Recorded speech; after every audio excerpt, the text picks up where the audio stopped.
Hello my lovely people, welcome again to my channel. The video you are about to watch is an interview about Nigerian governors. They want to borrow money, as in the pension money. They want to borrow pension money.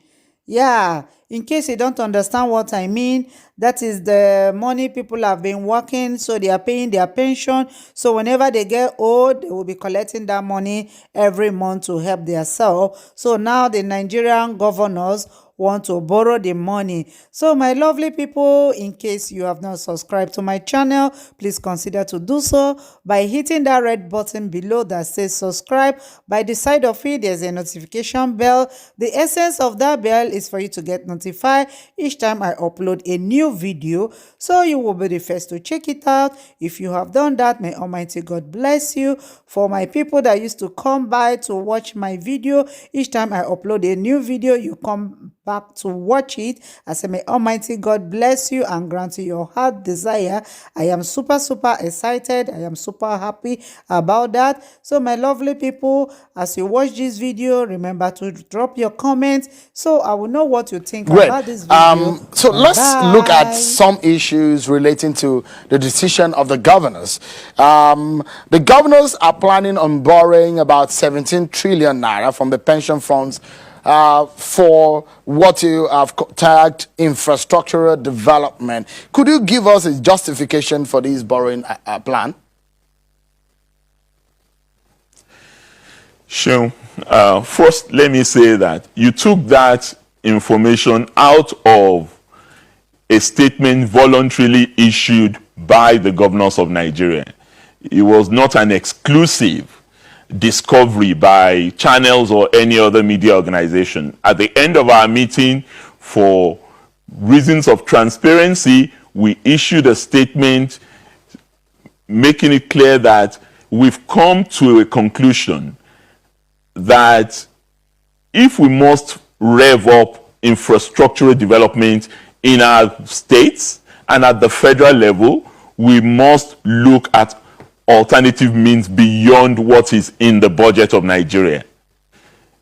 In the 2021 Appropriation Act, Sheung, the military that has the highest allocation is the Ministry of Works and Housing, with about over 400 billion. 400 billion, Sheung, today is less than $1 billion. Between 2014 and 2019, Sheung, I wouldn't even go to a country outside Africa. Egypt constructed 4,800 kilometers of road and spent in the region of about $10 billion. And the bulk of that came from the private sector. So we have said the way to go is to look at options that would enable us to undertake infrastructure development by accessing funding from private sector.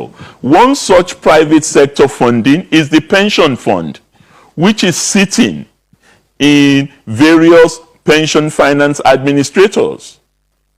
And this money is already being borrowed by other elements.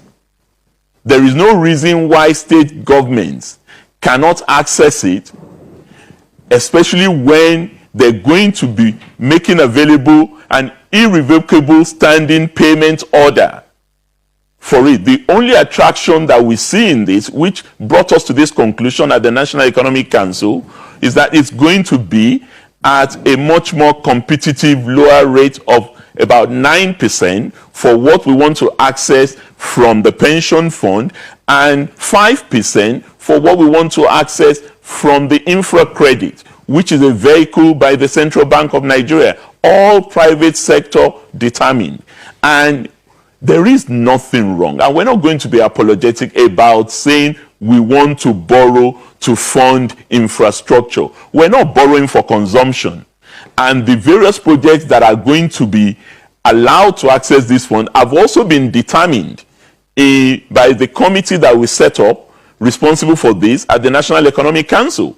So you would see that the very way we talked about it at the Governors Forum level, His Excellency the Vice President also mentioned it in his webinar last week when he was discussing infrastructure. So there is nothing that is out of the ordinary in what is being proposed. In order for us to focus on things that are much more people-driven and that require our immediate public service commitment, like education, like healthcare, we feel we should spend money that we have on those, whilst we figure out a way to have public-private partnership to address this. Why should it take us 10 years to construct 120 kilometers of road from Lagos to Ibadan? And it has taken Egypt, which is in Africa, 5 years to construct 4,800 kilometers of road. This is not